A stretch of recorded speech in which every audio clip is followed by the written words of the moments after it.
ہمارے نمائندے senior district reporter Bahawalnagar Muhammad Azeem Joya کی رپورٹ کے مطابق Bahawalnagar deputy commissioner Zulfiqar Ahmad Bhoon کے زیر صدارت پرائز کنٹرول مجسٹریٹس کی کارکردگی کا جائزہ اجلاس ڈی سی آفس کے کمیٹی روم میں منعقد ہوا۔ ڈپٹی کمشنر ذوالفقار احمد بون نے کہا ہے کہ مصنوعی اور خود ساختہ مہنگائی کو کنٹرول کرنے کے لیے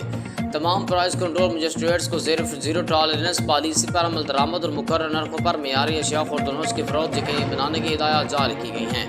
اور پرائز کنٹرول میکانزم کی مانیٹرنگ کر رہے ہیں اور ہم نے عوام کو ہر ممکن ریلیف فراہم کرنا ہے۔ یہ بات انہوں نے ڈی سی آفس کے کمیٹی روم میں پرائز کنٹرول مجسٹریٹس کے کارکردگی کے جائزہ اجلاس سے خطاب کرتے ہوئے کی، جس میں اسسٹنٹ کمشنر اور دیگر متعلقہ محکموں کے افسران بھی شریک تھے۔ ڈپٹی کمشنر ذوالفقار احمد بون نے کہا کہ عوام کو ریلیف کی فراہمی حکومت پنجاب کی اولین ترجیح ہے۔